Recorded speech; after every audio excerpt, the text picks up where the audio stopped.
देश में इतनी ज़्यादा विविधता होने के बावजूद हमारे देश के संविधान में स्थिति की समानता और अवसर की बात कही गई है, लेकिन सही मायने में समानता तभी स्टैब्लिश हो पाएगी जब मुख्य धारा से कटे हुए लोगों को भी देश के प्रशासन और सरकार की महत्वपूर्ण पोस्ट के लिए अपॉइंटमेंट किया जाएगा।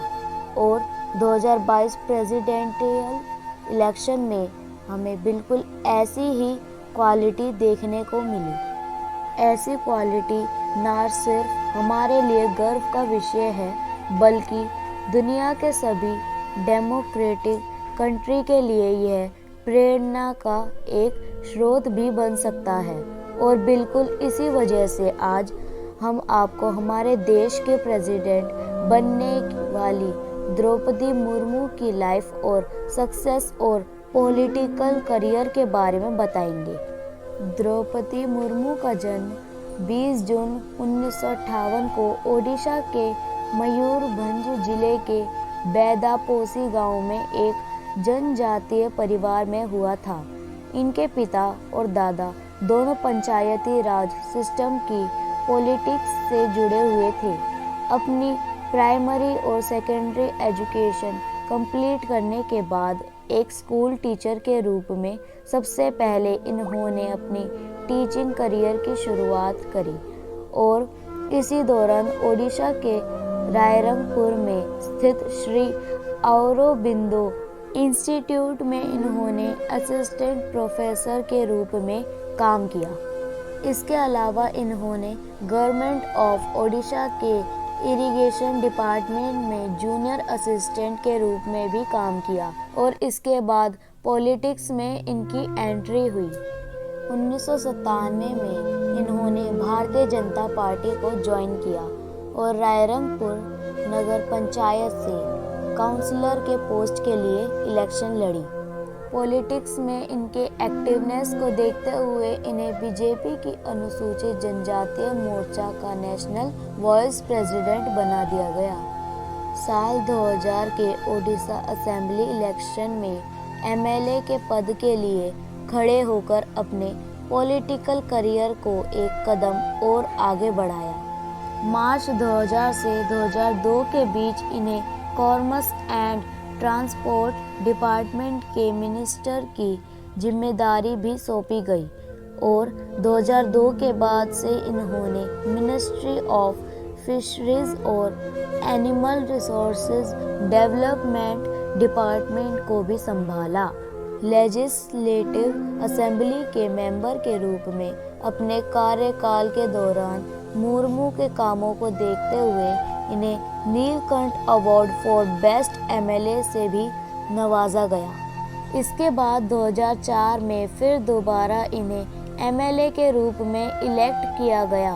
वहीं दूसरी तरफ 2006 से 2009 तक मयूरभंज डिस्ट्रिक्ट के बीजेपी प्रेसिडेंट के साथ साथ बीजेपी अनुसूचित जनजातीय मोर्चा के स्टेट प्रेसिडेंट के रूप में मुर्मू काम करती रही। मुर्मू की पॉलिटिकल लाइफ में सब कुछ सही चल रहा था, लेकिन अचानक उनके पर्सनल लाइफ में कुछ बहुत बड़ी परेशानियां आई, जिस परेशानियों ने उन्हें उदास कर दिया। साल 2009 में एक एक्सीडेंट की वजह से द्रौपदी मुर्मू के बेटे की डेथ हो गई, जिनकी वजह से इनके मेंटल हेल्थ पर काफ़ी असर पड़ा और ये काफ़ी समय तक डिप्रेशन में रही।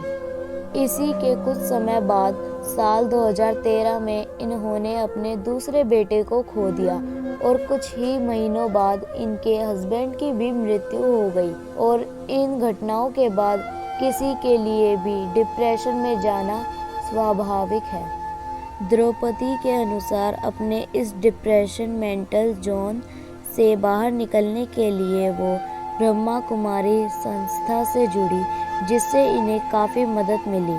और 18 मई 2015 को द्रौपदी ने झारखंड की गवर्नर के रूप में शपथ ली। द्रौपदी का ये शपथ न सिर्फ इनके समाज के लिए गर्व का विषय था, बल्कि ये ओडिशा के पूरे जनजातीय समाज के लिए भी गर्व का विषय था, क्योंकि द्रौपदी मुर्मू ओडिशा की पहली महिला जनजातीय थी जिन्हें गवर्नर के रूप में अपॉइंटमेंट किया गया था। इसके साथ ही मुर्मू झारखंड के गवर्नर के रूप में जिम्मेदारी संभालने वाली भी पहली महिला थी। इस तरीके से गवर्नर के रूप में इनका शपथ लेना महिलाओं के लिए भी गर्व का विषय बना। द्रौपदी मुर्मू की डिप्लोमेटिक वर्क एथिक्स और विजनरी गोल्स को देखते हुए इन्हें प्रेसिडेंट ऑफ इंडिया 2022 के इलेक्शन के लिए एनडीए की ओर से नॉमिनेट किया गया। मतलब अब ये कहने में कोई शक नहीं है कि द्रौपदी मुर्मू हमारे देश के अगली प्रेसिडेंट है और देश के सबसे बड़े पद की जिम्मेदारी संभालने वाली वो पहली जनजातीय महिला भी है। देश के सबसे बड़े पद तक जनजातीय कम्युनिटी की एक महिला का पहुंचना न सिर्फ जनजातीय कम्युनिटी को बल्कि महिलाओं को भी स्ट्रगल के इस दौर से गुजरने के लिए प्रेरित करेगा।